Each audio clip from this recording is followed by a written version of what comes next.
Oi, pessoal, tudo bem? Eu sou a Isa, eu tô aqui com a Aninha, com o Felipe. Esse é mais um episódio do Aprendo Logo Invisto, o programa semanal da Veros, onde você vai aprender sobre investimentos de um jeito muito fácil. Hoje nós viemos nós três, porque o assunto é Veros. Isso, a gente vai explicar como é, por que critérios, como é que a gente decide onde investir o dinheiro dos nossos clientes. E não se esqueça de se inscrever aqui no canal, e se você quiser ser avisado quando a gente publicar novos conteúdos, aperta também o sininho para receber a notificação.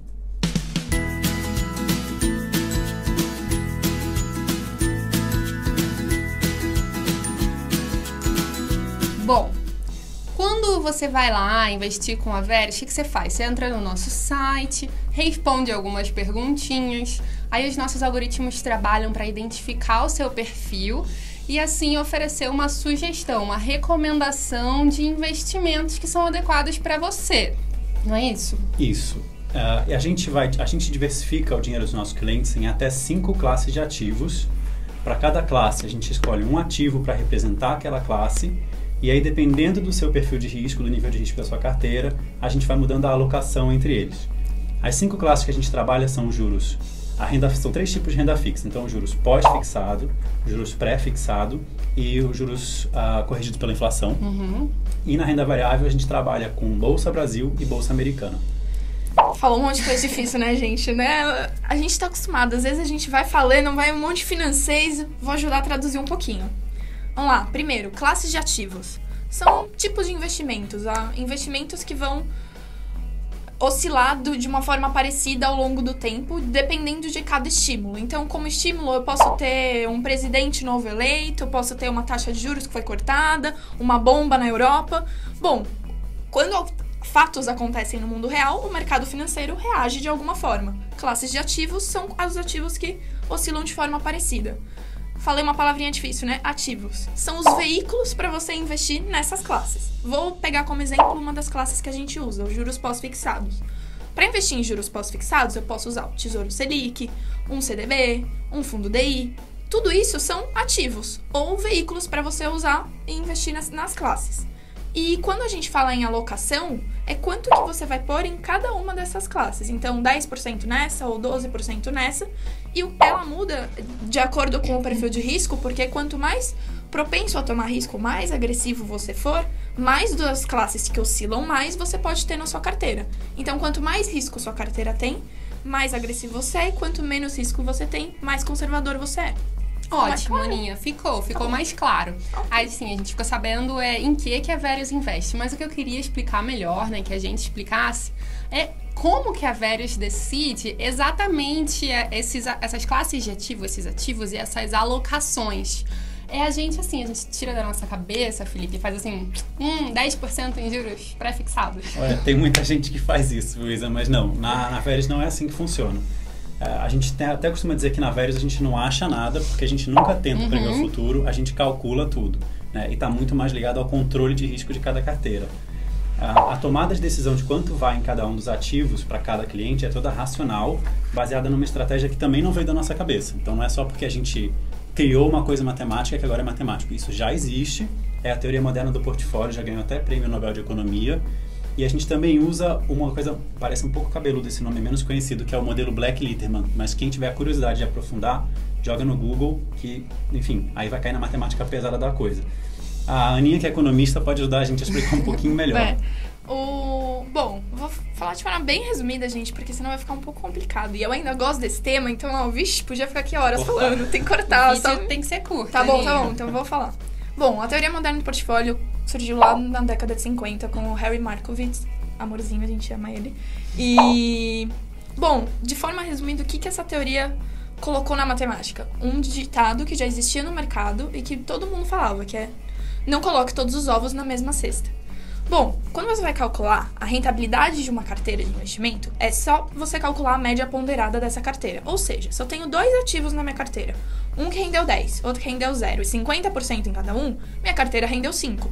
Fácil. Quando eu vou para o risco, a conta não é tão simples assim.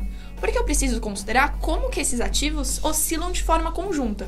Eu vou ter um que subiu, outro que desceu, outro que subiu metade, desceu metade, vira uma bagunça. Então eu preciso entender a correlação, termo matemático, eu sei, entre esses ativos. O que é importante dessa historinha toda é que colocar investimentos em vários tipos de ativos não significa necessariamente que você está diversificando. Se eu coloquei meus investimentos no Tesouro Selic e num CDB pós-fixado, a forma de comportamento deles é a mesma. Um pode render um pouquinho mais do que o outro, mas se der um problema, é possível que, por exemplo, agora que a taxa de juros caiu, a rentabilidade dos dois caiu da mesma forma. Então, eu não estou diversificando de verdade. Para você diversificar, você precisa ter riscos diferentes na carteira. Acho que era essa a mensagem que eu queria passar. Sim. A gente vai deixar também alguns links aqui embaixo que vão entrar em mais detalhe na teoria moderna do portfólio, no cálculo de risco e retorno. Se você tiver interesse, gostar de uma matemática, você pode ler, pode conversar com a Aninha também depois. Mas Falem não é comigo. muito pesado em matemática, viu? Mas eu acho que o nosso objetivo era explicar você como é que a gente decide, né? Como investir, aí tudo a partir desse modelo matemático. Mas eu trouxe aqui para vocês também 2 perguntinhas que a gente costuma muito receber sobre esse tema. Então eu vou fazer a primeira para você, Felipe. Manda lá. O pessoal pergunta assim, por que a Verus escolheu especificamente os títulos do Tesouro Direto e os ETFs para criar essa carteira diversificada? Tá. Olhando assim, parece que foi meio que rápido, direto, né? Nesses dois. E não é bem assim. Acho que o primeiro passo não tem nada a ver com robô nem com automação, tem a ver realmente com esse conhecimento de mercado. Então, o primeiro passo foi pensar assim, o que o investidor brasileiro que quer diversificar a carteira, que quer ter riscos diferentes, deveria ter na carteira dele. Então, a gente foi mapeando alguns mercados que fariam sentido. E aí, depois, dentro de cada uma dessas classes de ativos, a gente foi vendo quais são os ativos disponíveis que atendem a alguns critérios que a gente estava buscando. Então, assim, por exemplo, alguns dos critérios são o ativo tem um custo baixo, ter poucos intermediários, ter um comportamento que realmente, vai falar alta correlação financeira, ter um comportamento que realmente reflete o mercado, a classe de ativos que a gente quer representar, ter liquidez, porque isso nem sempre é importante, tem muita gente que fala, posso abrir mão de liquidez, mas a gente está acostumado a ver as pessoas se planejarem, às vezes os planos mudam e elas precisam resgatar. Então, por esses critérios mais objetivos, a gente foi cortando alguns ativos, e aí teve até classes que a gente queria ter incluído e não conseguiu. Então, por exemplo, muita gente fala, poxa, eu queria alguma coisa que representasse o mercado imobiliário, que é um xodózinho do brasileiro de muito antigamente, né? Investir em imóveis, o pessoal fala de investir em tijolo. Mas no mercado financeiro, a gente não tem hoje no Brasil um ativo que realmente represente de forma eficiente o comportamento do mercado imobiliário. Tem o fundo imobiliário que comparado com comprar um imóvel, já é uma inovação incrível, é ótimo.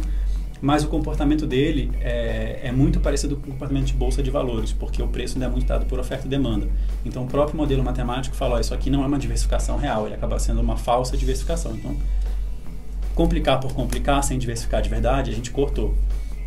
E no final, a gente ficou com as 5 classes que a gente está hoje, e aí parece um pouco redundante, 3 são Tesouro Direto, mas é que o Tesouro Direto, ele tem um risco muito baixo, um custo muito baixo, uma liquidez muito alta, então ele acaba ganhando de outros ativos em várias classes, no caso em 3 classes. Sim. E o ETF também de forma semelhante, ele é uma exposição já diversificada dentro daquela classe, então dentro da classe de Bolsa Brasil você não está exposto a 1 ou 2 empresas, você está exposto a 50 no nosso caso, né? E tem um custo muito baixo também, uma facilidade de comprar e vender com um só trade, você tem 50 ações, então tudo isso são vantagens objetivas dos ativos. E o legal é que além dessa vantagem que o Felipe está falando, de liquidez, custo baixo, representar bem uma classe, um mercado, são ativos seguros também, né? No caso do Tesouro Direto, os títulos são os investimentos mais seguros que a gente tem no Brasil hoje, o que é muito legal também. Sim. E a outra pergunta, Aninha, essa eu vou fazer para você. Você deve ouvir todo dia, mas... Por que não tem LCI, LCA, fundos na Verus? Tá. LCI e LCA, um dos principais vilões é a liquidez. Eu teria que prender o recurso do amigo do Wesley por 90 dias, pelo menos. Aí eu esbarro em outros pontos. A LCI que eu tenho hoje, talvez amanhã eu não tenha. E aí a minha carteira não é a mesma, ou não é a mesma estratégia para todos os clientes, sem entrar no mérito do risco de crédito. Certo. E os fundos, isso a gente aprendeu ao longo do tempo. Primeiro que tem um intermediário a mais, então eu teria que escolher um gestor. Não tô dizendo que não tem gestores ótimos, eu sei que existem outras estratégias que fazem um trabalho excelente por aí também. Mas quando a gente vai usar a estratégia da teoria moderna do portfólio, de olhar para as classes, eu não sei exatamente o que está acontecendo dentro de um fundo. Provavelmente, dentro desse fundo, o gestor está usando uma estratégia que pode ser a teoria moderna do portfólio. E esse comportamento do fundo, ele não representa uma classe. Eu não consigo usar isso para determinar que a correlação do fundo com a Selic é tal. Sim. Porque eu não sei como ele vai ser daqui para frente. Então, a gente acaba tirando os fundos nessa hora por conta desses dois motivos. Em geral são caros também, né? Sim. Porque você tem um monte de empresas para fazer um fundo funcionar e todo mundo tem que pegar a sua remuneração. Sim. Essa lógica que a gente usa de usar um pouco da matemática é um pouco diferente do que funciona no mercado, né, Felipe? Sim, totalmente. Porque o mercado geralmente, quando você vai falar com alguém que vai te orientar em investimento, as pessoas geralmente acham que não estão pagando nada, né? Então já é uma coisa que geralmente quando a pessoa fala, mas o meu assessor me recomendou tal coisa. Aí eu viro pro gerente ou pro assessor, eu viro, quanto você está pagando para ele? Aí a pessoa trava do tipo, nada. Eu falo, mas você acha que ele está trabalhando de graça para você? Não, ele deve estar ganhando em algum lugar. Eu falei, você não te preocupa que ele está ganhando sem você saber de onde é? Aí a pessoa, sabe, quando você vê que acende aquela lampadinha, a pessoa fala assim, talvez. Então, primeiro que você está sempre sujeito, não estou dizendo que todo mundo faça isso, mas você está sujeito a esse profissional estar trabalhando com foco muito mais no produto que paga maior comissão do que aquilo que faz mais sentido para você. Sim. E aí você possivelmente está pagando mais caro ou pegando mais risco do que o necessário por conta dessas comissões. E segundo, que essas pessoas que não estão trabalhando para você, elas não são seus consultores, seus conselheiros, elas são vendedores, estão trabalhando para quem está pagando elas, que é a instituição. E muitas vezes eles vão vender os investimentos com base em gráfico passado. O que mais vendeu nos últimos 12 meses é o que vai vender.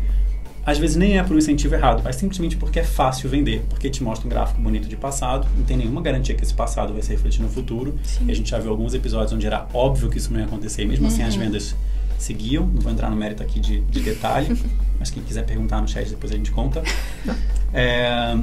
E a Naveris é totalmente diferente, né? A gente é muito focado no controle do risco, e isso é feito através de realmente um cálculo de matemática muito pesado. E pelo fato da gente receber do cliente para cuidar disso, eu não vendo nenhum produto Verius, a gente não vende um produto da Verius. A gente vende um serviço de cuidar da sua conta, e isso me dá a liberdade de comprar os ativos que são mais baratos, que são mais eficientes, que não tem espaço às vezes para pagar um rebate, uma comissão de venda, mas são eficientes para o cliente. Né? Sim, perfeito. Espero que tenha ficado claro como é que a gente decide, né? Como é que a gente usa a matemática para decidir onde investir o seu dinheiro. E se ficar alguma dúvida, comenta, né, Aninha? A gente vai responder, vai ajudar. Podemos fazer outro vídeo, deem ideias pra gente. Porque esse tema é um pouquinho mais difícil mesmo. A gente tentou ser simples, mas às vezes é preciso ir um pouco além. E se você gostou do vídeo, curte. Como o Felipe falou, não esquece de se inscrever, isso aí. Aperta o sininho para receber a notificação e ajuda a gente a pensar nos temas para os próximos vídeos. Deixa um comentário aqui embaixo com as suas dúvidas, suas perguntas. A gente vai respondendo nos comentários, mas também pode ser ideia para um próximo vídeo. Exatamente. Obrigada, pessoal. Até semana que vem. Tchau, tchau.